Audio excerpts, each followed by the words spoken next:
De quoi tu parles? De quoi tu parles,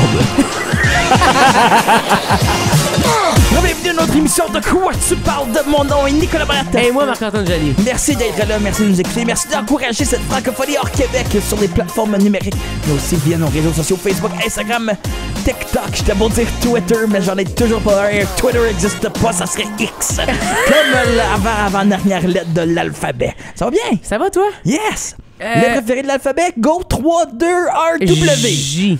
Moi, j'aime W parce que c'est vraiment V, mais double. Oui. Mais Moi, en honnêtement, anglais, j'aurais dit X, mais tu venais de c'est dire. W. 2 Oui, U. 2 U. Ce serait sick, 2 U. C'est pour ça qu'ils Faut font... que tu les écrives en ballon. Ouais, tu les écris en Mais ballon. nous autres, on les écrit en triangle Je te dirais isocèle. que tout le monde les écrit en Oui. triangle isocèle. Quoique, en cursif. C'est vrai que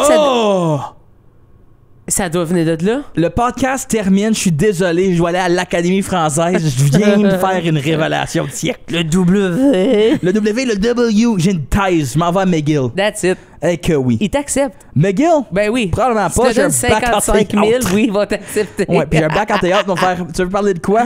Les W et les W vont faire. Non. C'est qui pourrait t'accepter? L'Université Laurentienne. Lourd.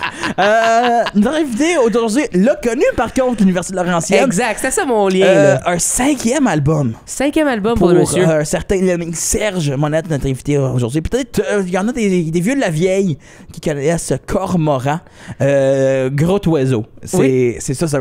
Essayez pas de trouver une définition haute à Cormoran. C'est juste un oiseau. Un gros oiseau. C'est un gros oiseau. Comme que les colocs, c'était sûrement des colocs. Oui. Ben, me semble que j'ai vu le film, je sais même pas si c'est ça. Je sais pas. Je sais pas d'où ça Là, vient. j'ai sorti ça, puis j'ai zéro confiance. Tout ça pour dire Serge Monette. Oui. Le lui, on job sait. est dans le corps. Oui. 5e album sorti le 7 avril. Donc maintenant disponible. Allez l'écouter. Allez l'encourager. 5e album en carrière pour un fier franco-sudburois. Très hâte d'y jaser. Moi De aussi. voir tout ce parcours-là. De voir le tout, comme comment que c'est rendu là. 5 albums, c'est beaucoup, 5 Ouais. albums. J'ai l'impression que c'est comme un peu dans le vibe qu'on a eu avec Yves Doyon. Ouais. Mais comme si Yves Doyon aurait continué à faire de la musique. Oui.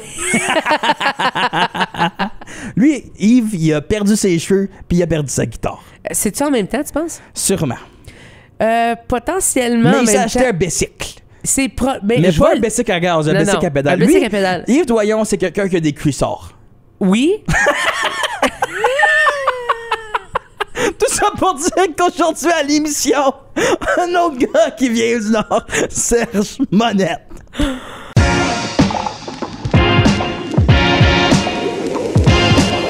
De quoi tu parles? De quoi tu parles? Un monsieur aujourd'hui à l'émission qui a le diable dans le corps. Il faut dire le nom de son nouvel album. Un certain dénommé qui partage avec moi le même nom de famille, mais pas le lien de parenté, même s'il a le même nom que mon oncle.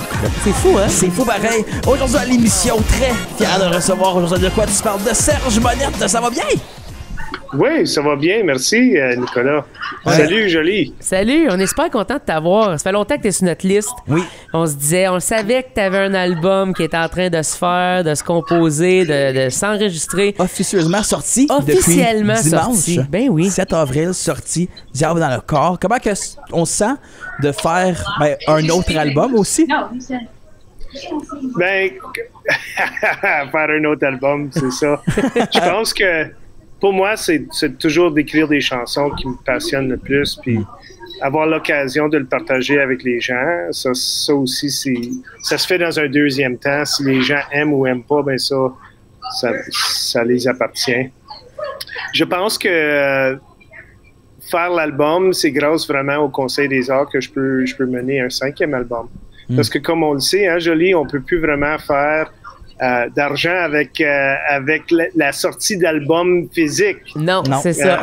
Il faut performer, puis je dois avouer que les occasions sont rares de pouvoir performer. Donc, et moi, je cours un petit peu, là, parce que là, j'ai le diable dans le corps. Faut que je cours un petit peu pour essayer de trouver des gigs. J'essaie du mieux que je peux, mais I guess ça va tout dépendre de la réception des gens. C'est un album qui est plus folk, country, plus accessible. L'autre album qui est sorti durant la pandémie, qui s'appelait Sonner de l'éveil, c'était un album un petit peu plus engagé dans les paroles et tout ça. Et on vivait des moments assez difficiles au niveau de nos communautés, que ce soit on avait fait des grèves, pas des grèves, mais des manifestations pour toutes sortes de raisons. Puis c'était là, après ça, la pandémie a frappé, puis ça a mis les bâtons dans les roues. Beaucoup a changé, hein? Depuis 10 ans. J'ai de la misère parce que, comme tu peux voir, là, j'ai un peu de gris, là. Cette idée-là de se filmer, puis vraiment, c'est dominant. Faut être sur TikTok. J'ai même un compte TikTok. Wow, bravo!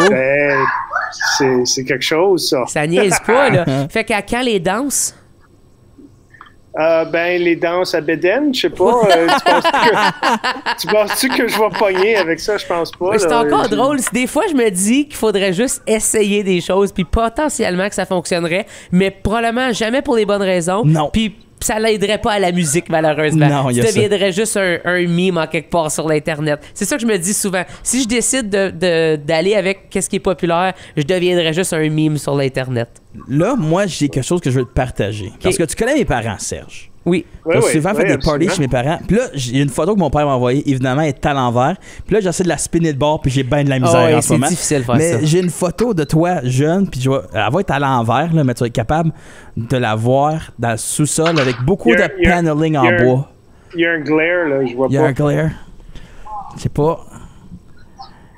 Dans les années, je te dirais, début 90, à Sudbury, ça semble être la fête à quelqu'un. À qui? Je le sais pas. Moi, je pense que dans ce temps-là, c'était toujours la fête à quelqu'un. Oui, puis c'est dans la même série de photos qu'on a montré avec Yves Doyon aussi. Oui. C'était justement être à Sudbury dans ces années-là, c'était comment pour toi? Parce que c'est aussi tes débuts de musique. Ben, je pense qu'il y avait comme on sortait les années de noirceur. Et ça, veux pas, les années 70, 60, 70, c'était comme dur à vraiment... Même moi, je suis trop jeune pour savoir c'était quoi, mais ils ont eu un impact sur la jeunesse de Sudbury. Mais partout en Ontario, si je fais un show avec... puis là, ils disent « Oh, tu sonnes comme Robert » ou « T'es comme Cano ». Tu sais, OK, c'est toujours... Ça a été imprégné. Après ça, les années 80, c'est la noirceur. Puis nous, on est la fin des années 80. Là. Et vraiment, ce qui était vraiment intéressant, c'est que le noyau gravitait autour du théâtre. Voyons, il était dans le théâtre. Stéphane Paquette était dans le théâtre. So, il y avait comme un noyau théâtreux, l'université, mais aussi conjointement, on aimait ça créer puis performer. Et il y avait aussi la nuit sur les terres, mais plutôt la Brunante, qui était... Et il y avait du cash. Et les gens de la communauté avaient organisé à nous, tu sais, à faire des ateliers. On avait des Brain Leboeuf, des Toyo, des Miguel, qui venaient nous donner des ateliers et d'autres, là, comme Robert Paquette qui est venu donner des ateliers, que moi, j'ai beaucoup plus apprécié que me faire dire de Toyo, ben... Pourquoi tu dis le moulin à fleurs dans ton texte? Ça devait être moulin à farine. Puis là, je suis comme, holy shit, moulin à farine. Premièrement, Toyo, ça se dit pas. Puis deuxièmement, on est à Sudbury. Il n'y a personne qui va dire moulin à farine. Mais on avait tout cet engagement-là. OK? Ben oui. Et puis j'ai vu l'émission avec Doyon aussi. Puis on se côtoyait. En bref, le drummer, il a joué avec Cormoran. Et même, tu sais, Doyon, on partageait la même salle de pratique qui était dans le vieil hôpital qui a été converti en carrefour francophone.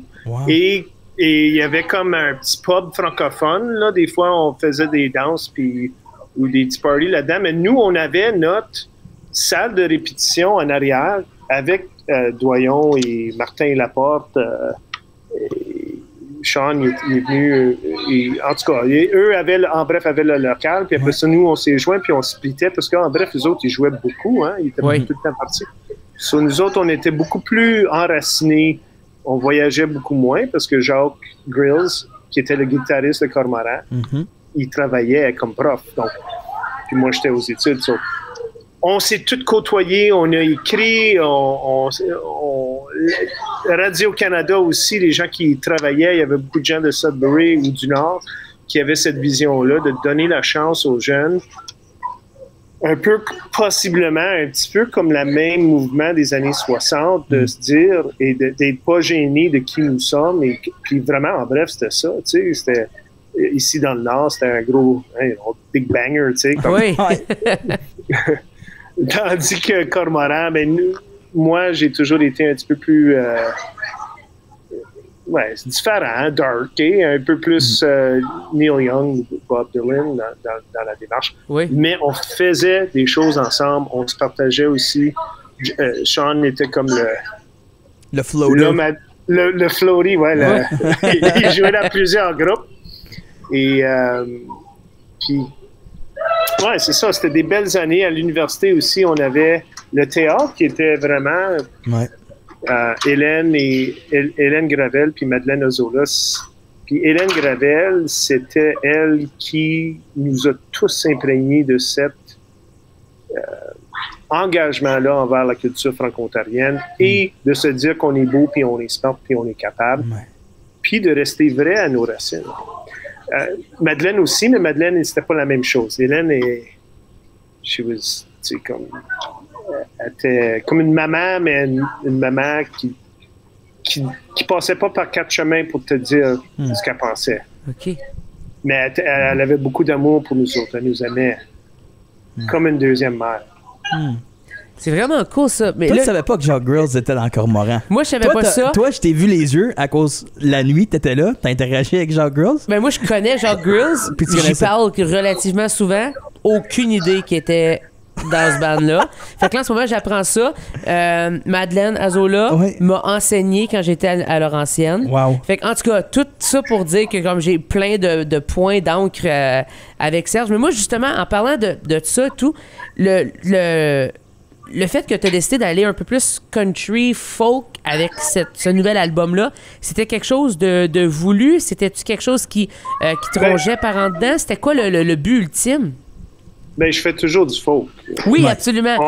On le dresse selon comment on est imprégné, par les musiciens qu'on rencontre, puis par notre environnement. C'est le dernier album avant celle-là, Sonner l'éveil. Oui. J'avais le projet avec Ferline Régis, puis on faisait des spectacles, puis on avait monté, on était en train de monter un album. Puis là, les musiciens, ils jouaient plus du compas. Oui. Les musiques haïtiennes, le drum, ça l'a imprégné cet album-là parce que j'étais full là-dedans. Mais quand t'es pris à la maison là, durant la pandémie, là, il y a juste toi et toi-même. Là. c'est déprimant, là, comme tu peux pas visiter personne. Puis il y a beaucoup de chansons, comme si tu écoutes la chanson « Si je fais de mon mieux », mais si je fais de mon mieux, ça part vraiment d'être pris à la maison. Puis, hey man, il ne faut pas trop s'inquiéter de demain. Là, on va vivre le moment présent le mieux qu'on peut parce qu'on n'a pas le contrôle sur tout. Puis toutes les chansons, il y a toujours eu un élément. Si tu regardes un peu le répertoire, Resource Sighting, L'autre bord de la track, Un peuple debout. Puis cet album ici, il y a des histoires vraies. Joe et Lola, c'est une autre histoire vraie d'un meurtre qui est arrivé dans le nord de l'Ontario. Mais j'ai toujours une fascination de faire du storytelling qui est un peu différent de ce que les artistes aujourd'hui font. Comme je suis pas dans le game, je fais ma propre game. Tu sais, mais c'est beau, ça. C'est beau aussi. Game, parce que tu peux jouer par tes propres... Puis aussi faire de la musique pour toi. Ben oui. Pas juste faire, je fais ça pour que telle personne aime ça, même si moi, ça me parle pas. Parce qu'une démarche artistique, c'est très personnel, souvent. Oui. Puis quand ta musique te parle, c'est beaucoup mieux que te parle à toi-même. Puis que là, les personnes... tu peux pas prévoir comment ça va parler aux gens. Des gens peuvent... Tu sais, c'est comme une histoire... Ils vont comprendre une chose, d'autres personnes vont ressentir une autre émotion complètement autre. Pour une personne, ça va être une balade, l'autre personne, ça va être « Wouh, la vie est belle! Tu sais, comme... Mais je trouve ça beau que pour toi, tu prends le temps de compter ces histoires-là. Puis c'est aussi du patrimoine, du folklore du nord de l'Ontario. On parle de resource sighting puis tout ça. Puis c'est pas des affaires qu'on voit aborder fréquemment. Fait que chapeau. Oui. Puis pour revenir à Sudbury, quand j'étais à Sudbury et puis tes parents étaient là, mais on était tous aux études dans différents domaines. Il y en a qui étaient dans le théâtre, d'autres en mathématiques, sciences. Moi, j'ai étudié en histoire. Donc, l'histoire a toujours été fascinante. Puis les profs qui étaient là aussi, des Guy Gaudreau, puis en tout cas, il y en avait plein de profs. raconter notre propre histoire, ça, je trouve important. Puis on a besoin, puis peut-être les gens qui vont peut-être écouter votre podcast, ce qui est vraiment important, c'est qu'il faut nous donner la plateforme de pouvoir jouer ces chansons-là, raconter. Puis peu importe d'où qu'on vient, ouvrir de pouvoir raconter les histoires, mais aussi notre vécu d'aujourd'hui. So, moi, j'ai jamais écrit pour un public. J'ai toujours écrit par être assis autour d'une table, soit seul souvent, mais des fois avec des amis, puis dire, OK, c'est quoi notre, what are we chasing? On court après quoi? Puis c'est quoi qui me spark? Y a-t-il une spark ou il n'y a pas de spark? S'il n'y a pas de spark, on passe à autre chose. Ouais. Mais faut qu'il y ait quelque chose une émotion, ou des fois, il faut que ça soit choquant aussi. Ouais, faut que ça bouge, faut que ça dérange un peu d'une certaine façon. Parle d'histoire. T'as-tu une toune sur l'histoire de Cormoran sur l'album? Les débuts? Je sais pas qu'est-ce que ça serait, ça. Ça serait un gros corbeau qui... un cormoran, ben, ça ressemble à un corbeau qui a pas mangé depuis quelques années. Non, j'en ai pas vraiment de chansons, mais il y a un retour sur la jeunesse, tu sais, comme... il y a une des tunes... Le premier track de l'album, c'est Crache ton sang. Puis Crache ton sang, c'est Marie-Claude, okay, l'artiste que vous connaissez bien.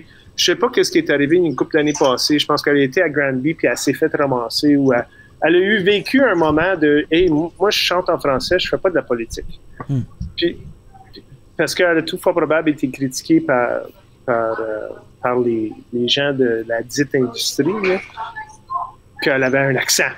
Okay. Tout fort probable ou quelque chose. Il n'y a pas un chat de l'Ontario qui a été au Québec qui s'est pas fait dire quelque chose de niaiseux. So, Crache ton sang, c'était comme une réaction face à elle avait écrit, ça a sorti pas mal assez rapidement. Moi, je l'ai vécu, ça. J'étais à Granby 2 fois. La première fois, j'ai été, ils m'ont présenté en anglais. C'est bon, ça. Ouais. Hey, c'est bon, j'étais Comment ils ont dit monette? J'ai vécu ça aussi. Une fois au tournoi de hockey, puis ils m'ont présenté en anglais. Comment ils ont prononcé monette? Oh, their next artist is Monette from Sudbury. Okay. Ben, il faisait quelque chose de même. Moi, j'ai eu Monetti. Je trouvais ça impeccable. J'étais comme, qu'est-ce que c'est moi, ça? C'est pas de numéro. C'est bon, ça, Monetti. Nicholas Monetti. Oui, j'arrive. Tu patines moins vite dans ce temps-là. Tu conduisais-tu une Ferrari? Pas tout. Loin de là, hein? Puis la deuxième fois? La deuxième fois, ça m'avait moins marqué, mais je suis retourné avec un petit peu plus d'armes dans moi, là, parce que veux pas, quand t'es sur une estrade, t'es fragile. Puis ça prend pas grand-chose pour te... Déstabiliser, puis comme, what the freak did he just say, you know? Mais après le show, je rentre dans le bar, puis j'oublie le nom du gars qui faisait l'animation. C'était un gros, là, de la radio et de la télé. Là. Il était partout, ce gars-là. Là. J'oublie son nom. En tout cas, il y avait des lunettes. Puis, je pensais bien drôle. Il était même assez quoi pour ces choses-là. En tout cas, j'arrive dans le bar, puis tout le monde chantait en anglais. Puis là, j'étais en beau maudit. Hey, moi, j'arrive de Sudbury, puis tout le monde chante en anglais, des chansons des Beatles, puis tout ça. Tous les participants, toute la crowd. Là, je vais le voir, je dis « Hey, c'est donc bien beau ton festival. Tu m'as présenté en anglais, puis deuxièmement, tout le monde ici te chante en anglais. Tu fais partie de l'organisation, tu devrais avoir honte. » Je suis juste parti, j'étais en beau maudit. Mais pour revenir à Marie-Claude, elle a fait « Ben, je fais pas de la chanson engagée, c'est ça qu'elle a plus ou moins dit. » Mais pour moi, l'acte de chanter en français, c'est de la politique, c'est un engagement. Chante en anglais, comme c'est plus facile. Parce que veut pas, quand on se fait approcher, c'est toujours... comme... c'est pas comme je peux aller dans un bar n'importe où à Ottawa ou à Toronto puis chanter en français. Je peux, mais quand je leur dis hey, je vais performer en français, même à Ottawa, des fois, ils vont faire « You're going to be able to bring people in. Ben, I just want to sing. » Ouais, c'est ça. Je veux juste chanter. So, Crash ton sang, c'est vraiment la jeunesse de grandir à Sudbury dans un milieu bilingue plutôt anglophone, puis se faire dire « Hey, speak English ». Puis là, après ça, un peu plus tard, aller au Québec, chanter ou rencontrer des gens qui vont dire « Ah, toi, t'as l'accent anglais, toi. Oh, parle en anglais. » Tu sais, comme, tu vis ces deux... L'insécurité linguistique, sûrement, Nicolas, tu peux pas mal à te parler de ça. Oui. C'est vrai que c'est quelque chose qui existe aussi, tu sais. Oui.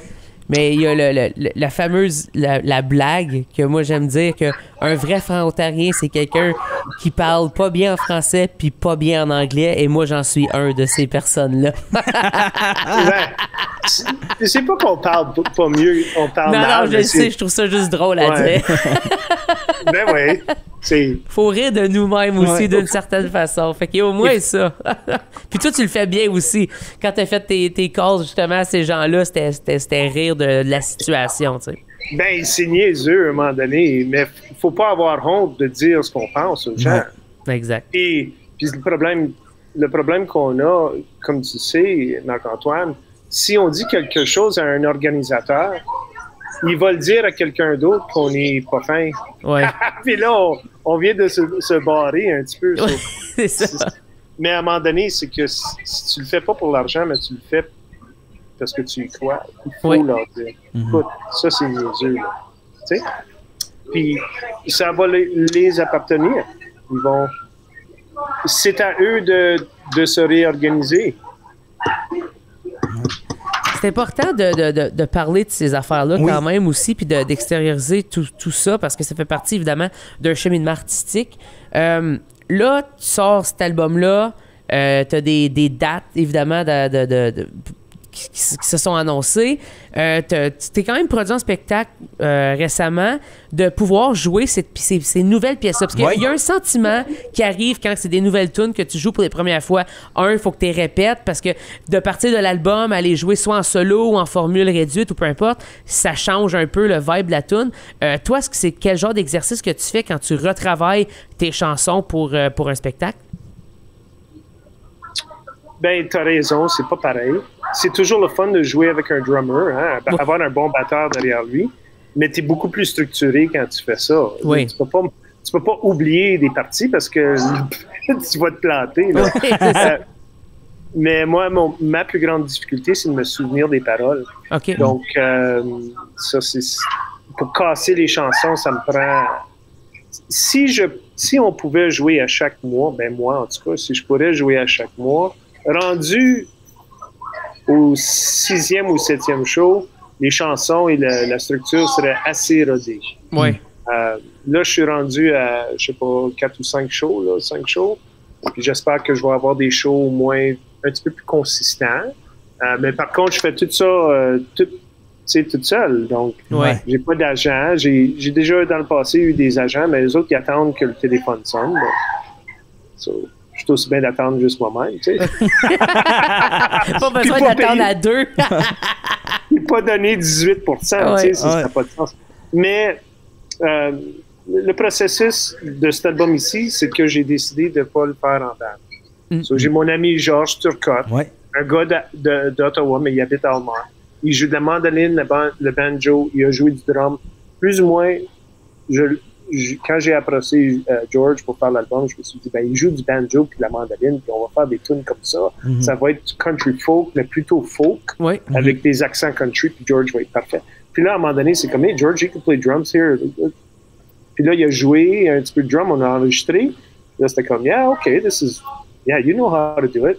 Parce que lui, c'est un auto, il fait de la production lui-même, puis c'est un beau mariage. Puis là, quand il est venu le temps pour faire les shows live, dont le lancement, et Sudbury qui s'en vient, c'est comme, George, you in ou t'es pas in? Là? Ouais. So, on fait un duo, mais pour les lancements, il y a ma fille aussi, Élodie Monette, qui va être là pour jouer de la bass. Très cool. Mais plutôt pour chanter. Wow. Ouais, comme il a dit, c'est facile quand elle chante avec moi, mais c'est mon enfant, donc ça fait longtemps qu'elle connaît mes tunes, puis elle se marie bien à comment je fais mes choses, elle comprend mes erreurs.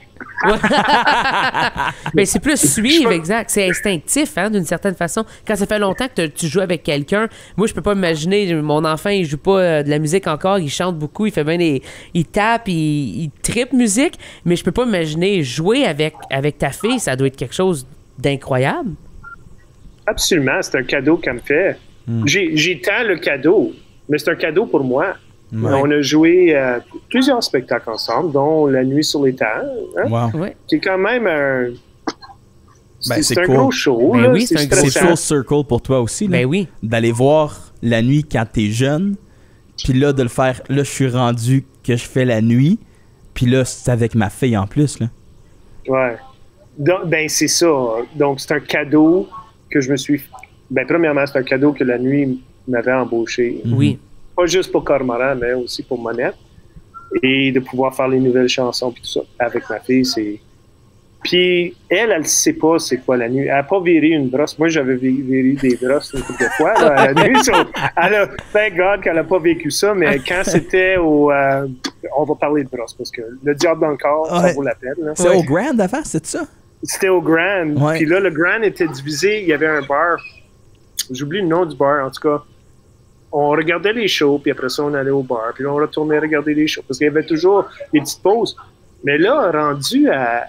Le show finissait vers 1h ou minuit, whatever, mais ça continuait, là. On restait dans le bar. C'était-tu The Grand dans ce temps-là? C'était ça? Oui. Mais la chose à côté, c'était-tu... Ça s'appelait pas le Grand, c'était comme... Non? OK. Parce qu'à un moment donné, il y a une époque, il y avait des gens qui dansaient dans ce place-là. Je me demandais juste si c'était ça. Ben, ce qui est arrivé, c'est qu'ils ont... The Grand, c'est le Grand Théâtre. Oui. Dans ces années-là, la Brunante puis la Nuit, c'était toutes des bancs. OK. Puis là, il y a un bozo qui a acheté ça, puis il a arraché toutes les bancs. Puis c'est devenu... Le Grand est devenu comme un bar. Un nightclub. Pour danser. Ouais. Un nightclub. Stupide parce que c'était tellement une belle salle. Oui, c'est une belle salle. J'ai eu la chance d'aller voir 2 shows, là. Il a ruiné les acoustiques parce que, veux pas, les sièges atténuaient le son. Ben oui, ils font partie de ça. Ouais, so. Mais, en tout cas, je me souviens là, d'une nuit là, en particulier. Là, j'ai marché à la maison et je pense qu'il était 5 h du matin. 5-6 h du matin. J'habitais, je sais pas si vous connaissez le quartier un petit peu, mais j'habitais à coin de Melvin et Kathleen. Oui. Ouais, c'était un peu rough un petit peu. I made it home. Ouais, good. On est heureux de ça parce que sinon, on n'aurait pas eu cet album ici. Non. Tu sais. Ouais. Ben, la chanson Le Diable dans le corps parle un petit peu de ces folies-là. Et, ouais, parce qu'à Sudbury, hein, il n'y a pas 10 000 choses à faire là, dans les années 80. Là. Non. On faisait du skidoo, puis si tu étais chanceux, tes parents avaient un quad. Ouais. Moi, j'étais pas chanceux, j'avais pas de quad. J'avais un bicycle. Ben, j'invite tout le monde d'écouter ton album. Puis moi, le plus que tu parles de Cormoran, le plus que... La même affaire qu'on a vécu avec Yves, là, c'est un peu la même affaire de comme entendre ces histoires-là de des années qui sont pas documentées. Exact, ouais. Puis là, de savoir, tu sais, toi, le Flash Jacques Grills, mais toi, tu vois Jacques d'une autre façon. Je pense pas que tu connais Jacques peut-être comme Party Jacques Grills des années 80-90. Je connais peut-être, je le connais pas parce que j'étais surtout pas là, mais j'en ai entendu parler, mais j'avais pas fait le lien. Okay. Là, à cette heure, je suis comme, ben oui, il me semble que que je le sais, ça, mais c'était un beau doux rappel, mettons. Là, j'ai beaucoup de questions. Veux-tu nous dire les membres de Cormoran, sûrement qui vont écouter l'émission, puis là, ça leur fait comme un petit call-out que comme, si jamais we come a knocking, ils n'ont pas le choix que répondre à l'appel. Sur le premier format, c'était moi, Jacques. Mm-hmm. Il y avait un drummer qui s'appelait Mike Breer, OK. qui est toujours actif dans North Bay, c'est un anglophone. Et il y avait, j'oublie le nom du bassiste, je pense que c'est Mike, non pas Mike, c'est... j'oublie son nom, un grand Jack, c'était l'ami à Jacques. Okay. Et Lorraine Giroir, qui est enseignante, qui ta mère la connaît bien. Mm-hmm. Ça, c'était le premier format. Après ça, ben, les choses après la première Brunante, on a décidé de changer des choses, moi et Jacques. On a était la brunante avec Don Kingsley à la basse et Sean au drum. OK. Puis Lorraine elle a fait autre chose. Elle a décidé de faire autre chose. Puis on avait gagné cette nuit-là. Avec cette formation-là qui a permis d'enregistrer le démo. Et après ça, ça a permis de faire des spectacles. Et on a ouvert pour Kif Kif et les colocs. Au Parc Major. C'était le gros show. Je ne sais pas si vous avez vu le film des colocs. Oui. C'était comme un moment important dans leur carrière. Il y avait peut-être comme 10 000 personnes dans le champ. Là. C'était comme noir de monde. Mais les gars ont tellement fumé du pot que je pense que j'avais fumé même avant de jouer. Parce que je fume pas avant un spectacle. Mais ça serait désastreux pour me souvenir des paroles. Mais, en tout cas, mais le show c'était bien. En tout cas, on avait joué là. Puis, veux pas, la brunante et tout ça, ça a permis de nous booker des shows partout, puis jouer à la radio. On a joué à radio à Windsor, à Toronto, Sudbury plusieurs fois, même Ottawa. Ottawa produisait des spectacles, des émissions de variété. Oui. Et on avait joué à quelques spectacles de variété qui étaient payés et filmés. Et toutes ces choses-là sont sur Betacam. Dans les petites cassettes, là, tu sais. Dans des archives. Des archives. Puis après ça, ben moi, quand Cormoran a terminé, j'ai pu en faire d'autres, comme Serge Monette, tout seul, dont le gros spectacle au Centre Corel avec Zachary Richard, Daniel Lanois, puis blablabla, Isabelle Boulay, pour ceux qui aiment Isabelle Boulay. Oui. Des gros noms, hein? Quand même. C'est fou. Serge Monette étant le plus haut, là, évidemment. Là, mais, yeah. Mais on dit à tout le monde d'aller écouter le nouvel album de Monette. Juste Monette. Juste Monette. Vous pouvez aussi écrire Serge Monette, il apparaît. Il apparaît quand même. Le nom d'artiste, Monette. Puis, le tiré dans le corps. Une autre chose que j'aimerais dire pour Cormoran. Oui. So, moi puis Jacques, c'était des contrastes. Jacques, c'était le technicien. C'était le musicien. Moi, j'étais plutôt l'artiste tout croche. Un peu comme grincheux, hein? Ouais. Donc, Jacques, c'était le sourire. Ouais. Donne-y une guitare, laisse-les jouer, puis il rayonne cette aura-là. Oui. Moi, ben, c'était toujours la face tout croche, puis comme l'autre bord de la track, je veux pas, c'est des paroles qui sont un peu... c'est pas, la chanson parle du moulin à fleurs, mais aussi d'une femme qui se fait battre, donc c'est pas super facile. Non, c'est ça. Ben, mais faut les sortir, ces l'invitation. Jacques, si t'écoutes, Serge, on te la lance aussi. Faire un spécial, à un moment donné, on veut faire avec des groupes défunts. Oui. C'est quelque chose qu'on veut vraiment faire, c'était réunir puis compter ces histoires de tournées-là qui ont jamais sorti nulle part, puis le partager avec le monde qui sont curieux, parce que quand tu vois un show, tu dis « Hey, ils sont bien bons, ils sont bien le fun », mais c'est comment que ça se passe dans la loge? Ouais, c'est comment dans la green room? Ça se passait quand compo, dans cette époque-là, tout ça, fait que on fera un spécial là-dessus. Ouais. Ben, je pense que ça vaut la peine parce que y a toujours quelque chose d'un peu magique après un spectacle. Tu peux pas dormir, puis il faut que tu fais de la route souvent. Ouais. Et puis il faut que tu manges. Ou tu peux boire, mais ça dépend de goûter. Là. Puis si tu conduis, ben tu peux pas boire.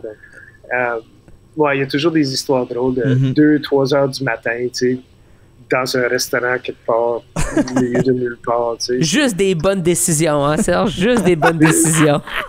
Juste des bonnes décisions. Ben, nous, on était Jacques il est plus vieux que moi, donc il prenait toujours des bonnes décisions. Oui, tant mieux. C'est pour ça qu'il est important d'être bien encadré. C'est ça. Eh bien, merci beaucoup, Serge. Merci à vous autres.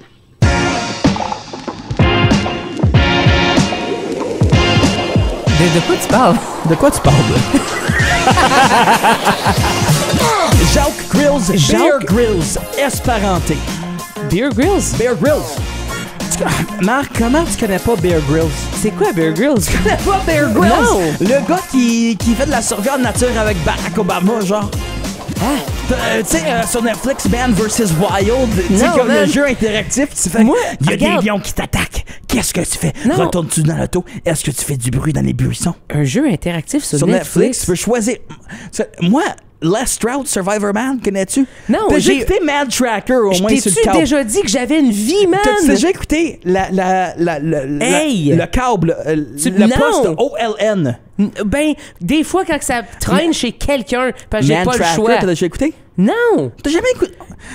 T'aimerais Man Tracker. C'est deux cowboys en cheval qui courent après du monde à pied, qui doivent se rendre de point A à point B sans se faire trouver par le gars à cheval. C'est impeccable. Ok. Mais ils sont attrapés avec des laçons. Ça doit être le fun, mais non, j'ai pas aucun référent de What? tout ce que tu me dis. Du tout. Hey! Non, Moi, j'ai... Bear Grylls, Non, je sais pas c'est qui. il boit sa pisse dans la nature.